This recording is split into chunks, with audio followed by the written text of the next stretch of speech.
So yesterday, J-Rod made some history, and in doing so, hit a home run almost to the top of the, I don't remember what the building is called in San Diego, but my favorite part about this home run, look at the left fielder. As soon as J-Rod hits it, the left fielder was like, nah, I'm good. I don't have to move. That ball is absolutely destroyed. What's up, everyone? It's Fuzzy. Welcome back to yet another MLB recap. We have a lot to talk about today. That same J-Rod kid, yeah, remember, he made some history, so we're going to talk about that in just a moment. The Dodgers and the Mets are fighting right now to be the best team in the NL, and the Jays, yeah, they've been having a rough time lately. You guys know the drill. If you're going to any baseball games, concerts, anything like that, use code Fuzzy on SeatGeek to save yourself 20 bucks off your entire order. Now, before we talk about the games from yesterday, I do want to let you guys know that 75 years ago today, back in 1947, Larry Doby, no, not Dobby, this is not Harry Potter, get it right, he made his debut for Cleveland, becoming the first African-American to ever play in the American League. He's a Hall of Famer. He's a 9-time All-Star. He had a career 140 OPS plus.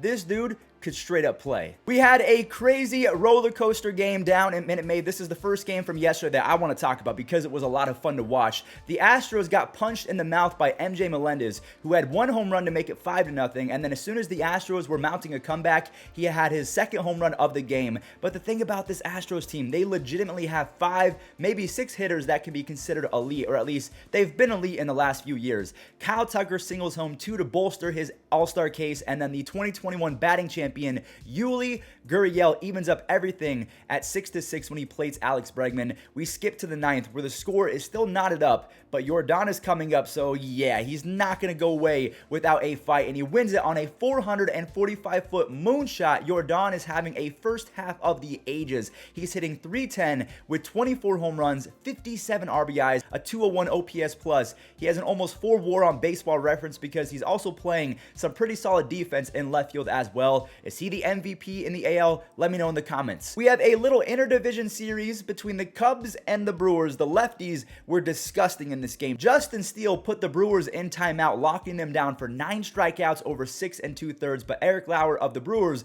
was just as good. He came out before the 7th, but he racked up 9 punch-outs as well, while only allowing that 1 earned run. And look who it is. I didn't even realize that Seiya Suzuki was back from the IL. He smashed a 400-foot inside the park home run to give his team the lead. The only problem is David Robertson chose the worst time to finally have a hiccup. He loaded the bases and then walked Christian Yelich to even up the score. He strikes out Willy Adames. I mean, I'm not going to lie, Willy Adames kind of got screwed by the umpire, so this one is going to be heading to extra innings where Victor Caratini, who was once on the Cubs, hits a walk-off home run versus his former team.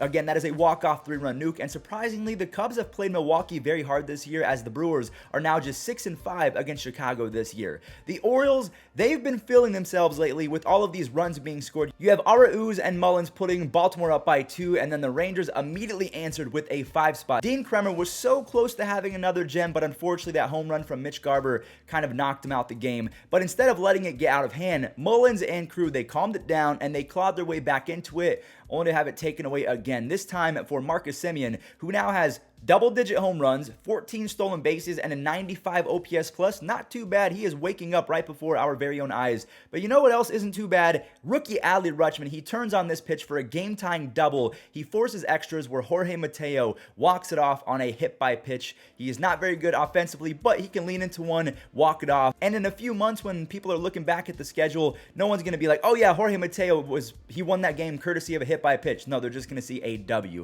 All right, so more free baseball. Braxton Garrett and Patrick Corbin, they entered in a surprise pitching duel. They both threw 7 innings, and each of them only allowed 1 single earned run on a few singles. So like I said, it was time for free baseball yet again.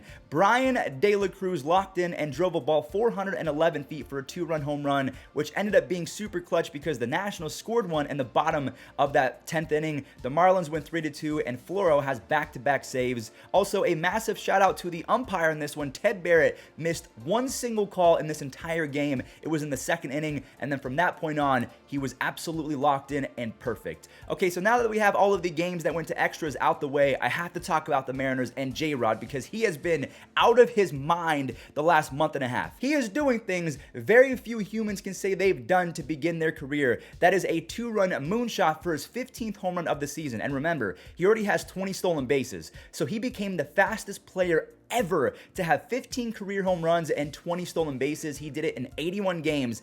Barry Bonds, for reference, who is the only player in the 500 home run, 500 stolen base club, he did it in his first 91 games. So J-Rod has been an absolute immortal to begin his career. I mean, that one hit the top of the building, and he might be the fastest player in baseball. All right, enough fanboying. Back to the Mariners as a whole. Cal Raleigh has been so clutch as of late. He clears the bases and now has 9 RBIs and a 900 OPS over the last 11 games. Chris Flexen, I'm not going to make the pun, messed around and almost threw 7 scoreless while the Mariners embarrassed a great San Diego team. The Mariners are 40-42, so they're on the come up. Now, speaking of embarrassing a pretty good team, the Diamondbacks destroyed the Giants in my opinion. Buddy Kennedy knocks in 2 on a single in the first, and Ketel Marte socked a ground rule double to make it 4-2. Bumgarner wasn't his best self, but his offense picked him up and actually got him the W, which is nice because Mad Bum is now 4-8, so he's trying to get more W's to end his career. Rojas doubles in Buddy Kennedy, and Dalton Varsho drove in the final 3 runs for the Diamondbacks. He's on pace for 20 home runs, 80 RBIs, all while playing multiple positions and, in my opinion,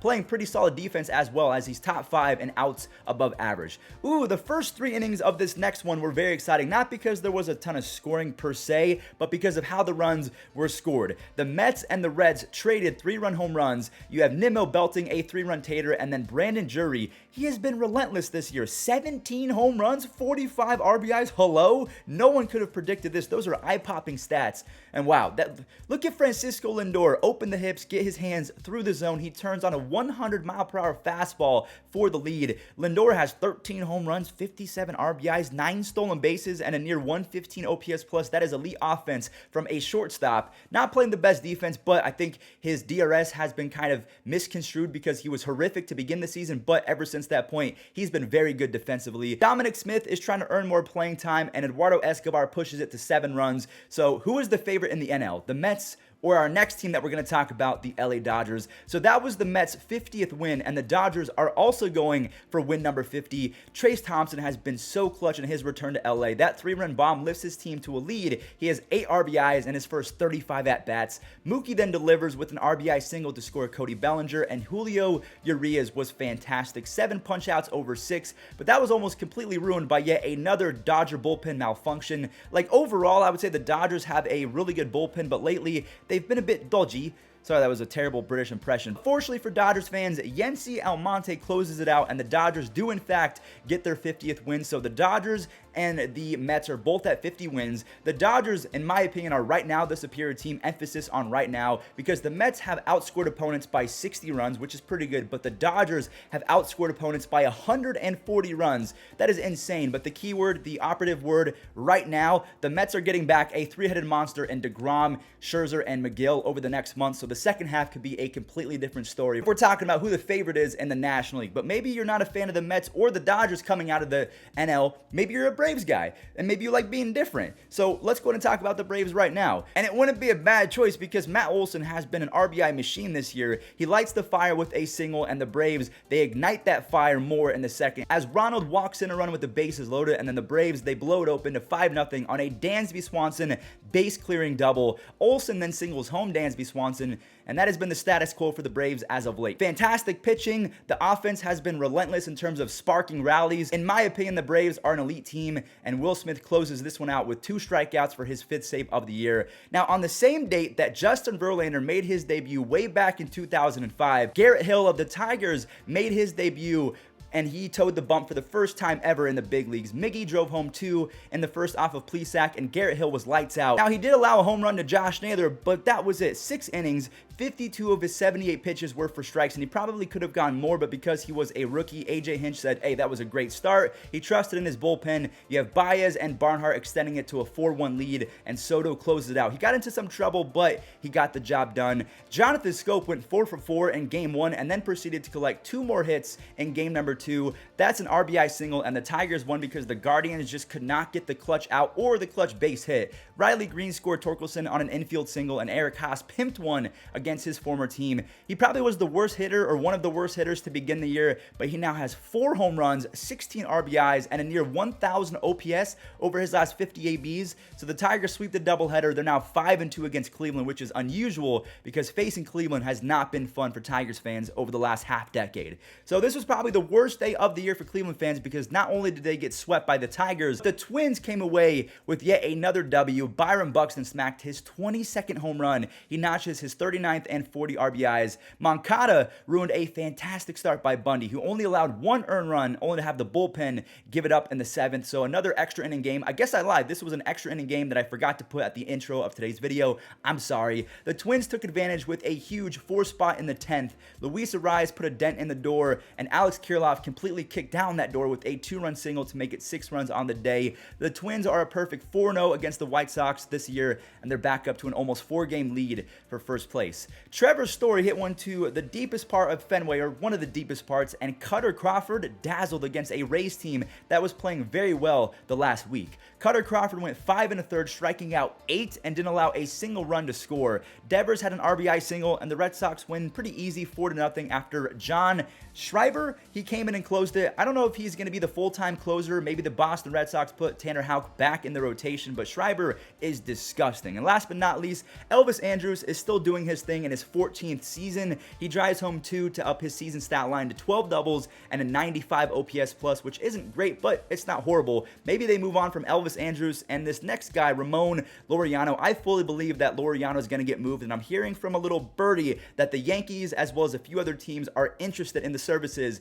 of Ramon Laureano. Either way, the former All-Star Stephen Vogt is making the most of what might be his final year in Major League Baseball because that was his 4th home run of the year, but he has not been very good. All while Cole Irvin was absolutely outdealing Alek Manoah of the Blue Jays. I mean, it's not easy to shut down the Jays offense, especially when you're facing Alek Manoah, but Cole Irvin, 8 innings with no walks between Cole Irvin, Frankie Montas, and Paul Blackburn. It kind of annoys me because the A's are getting great pitching, but because their offense and their defense has been pretty much anemic this year, they completely botched what could have been a solid season because the Angels aren't as good as we had thought, or at least right now they are imploding. The Astros are still really good, but the A's could have made a wild card push if they kept Matt Olson, if they kept guys like Chris Bassett and Matt Chapman. Maybe they just couldn't afford them because of cheap management, but with that pitching, they could have been really good. So that is going to do it for today's recap. Thank you all so much for watching. If you made it until the end, you are a real one. Now, before we show the web gems, 24 years ago today, Roger Clemens racked up his 3,000th career strikeout. So again, enjoy,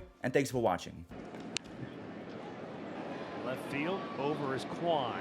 Into foul territory, leaps over the side railing, and he made an unbelievable catch. Makes a beautiful running catch to get that first out. Nice. But for a while it was 3 as that was around 2. Deep right center.